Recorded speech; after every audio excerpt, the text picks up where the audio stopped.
Well, Deity Steve, I'm going with it. Nope, we're rolling through this one. We got questions.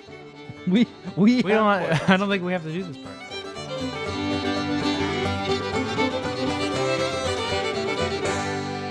There was the graphic and it did the thing, and yeah, it's mailbag time. We've actually got questions from you guys. We asked you in the last couple of videos that ask us kind of generic questions, and you guys really did deliver. So what is our first question, Steve? Our first question comes from Corey Pratt, who is also the lucky winner of a V.Lav. Yeah, if you're the first person to be featured in these kinds of episodes, you're also the winner of the prize for this video. So congrats, Corey. The question is, in a louder, more crowded environment, what would be the better choice for a run-and-gun situation? V.Lav or V-Mic D3 Pro? So question is on-camera shotgun or lavalier, which is better for ENG run gun? I'm actually going to be on the side of the lavalier because at the end of the day, this right here is always going to sound better than like this. Just signal to noise ratio. I mean, that's just physics. At the end of the day, there's not much you can do in a noisy environment other than get it closer to the source. Signal to noise ratio is always going to just tell us that lav will sound better. Cool. So even though it is an omnidirectional microphone. Yep. Even though it is an omnidirectional microphone, honestly, the best answer is a dynamic handheld, which you'd be holding in front of the person and doing all that kind of thing. But that is so passe. Yeah, you don't want to look like a 70s game show host. Yeah, I mean, Wink Martindale is no longer on TV, and that method should really... Wink Martindale. Yeah. So yes, I like to do, in the modern times, lavalier over on camera, if you really are in a noisy location. Sounds good. Corey, in that case, good news. You are going to get a V.Lav that is the best option. It's your best option. Absolutely. All right, next question. I got one for you now. This comes from Podcastage. Podcast stage? The way it's written is all lowercase, like that's Podcastage, right?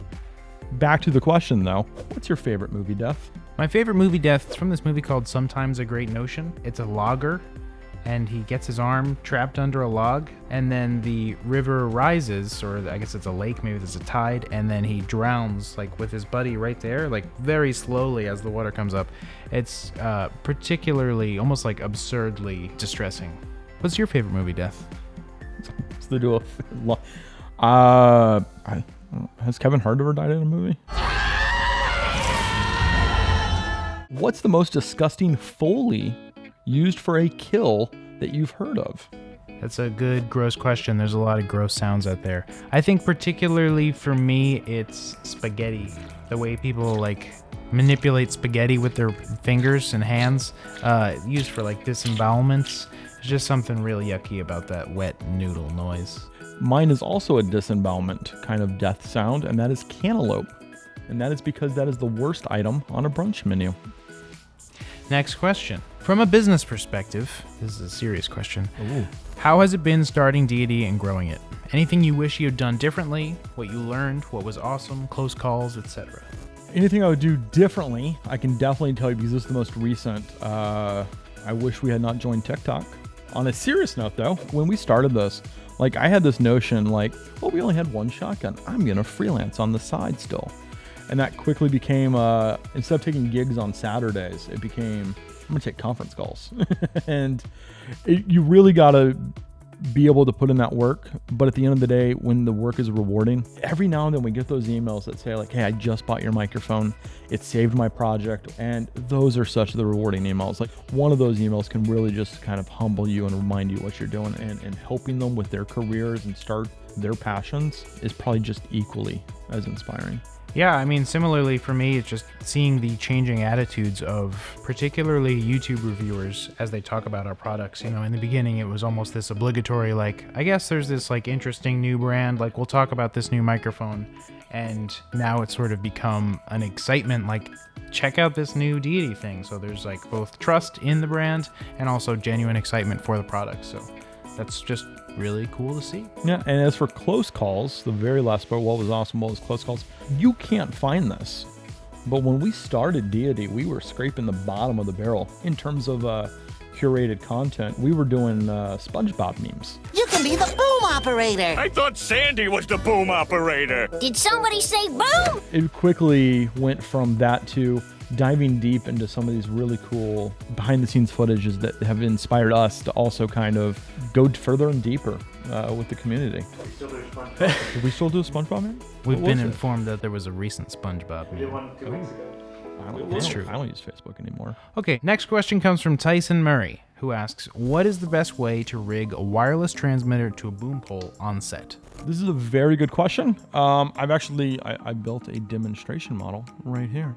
This is called a K-Tech Squid. I think it's like the cheapest option you can do. It's all rubber. As you can see, I've got the body pack transmitter right here. But you can see I'm just running the wire right into this little D3. I've got into a Rycote shock mount. And literally, it's just these little tabs kind of things, and you can kind of see it just come off. And essentially, it weaves into itself and comes off. And that's kind of what it looks like. And it's from K-Tech. And like I said, I think they're like $20. And something like this, I mean, you can literally just throw this into your bag. Yeah, lightweight, flexible. Absolutely. One note, I can tell you, you do want to make sure you don't leave this like in your car because it is rubber and it will age and crack over time. So you also will want to make sure you treat it properly like you would any kind of silicone or kind of rubber product. So actually, this next one is for you, Steve, and that is this. Does anyone else feel like they need a Deity Steve statue right now? I'm going to go with no on that one. I don't think that's a common request, flattering as it is. So the answer is yes. And we're looking into making those Japanese anime resin statues that you can find of the anime characters doing their awesome poses. What's my awesome pose? Honestly, it's going to be you trying to put your headphones on because I'm annoying you. And it's accurate. That's your action pose. Awesome. Well, another super good series of interesting and mostly informative questions. Mostly informative. Don't forget to hit like, follow, and subscribe on all social media platforms. We are everywhere. We're now, like I said earlier, on the TikTok. But please don't follow us because we don't really want to be on there much longer. Like I said, go find us. Answer us. Ask us. Well, no, answer us the questions that we ask. Yeah, you cut me off. Your question could be featured on the next mailbag episode. You could even win a V.Lav. A V.Lav. Yeah, but no, I was going to ask him. Question is, ask us some questions. All right, let's cut. I'm Andrew from Deity Microphones. He's Steve. We're done. Thank you.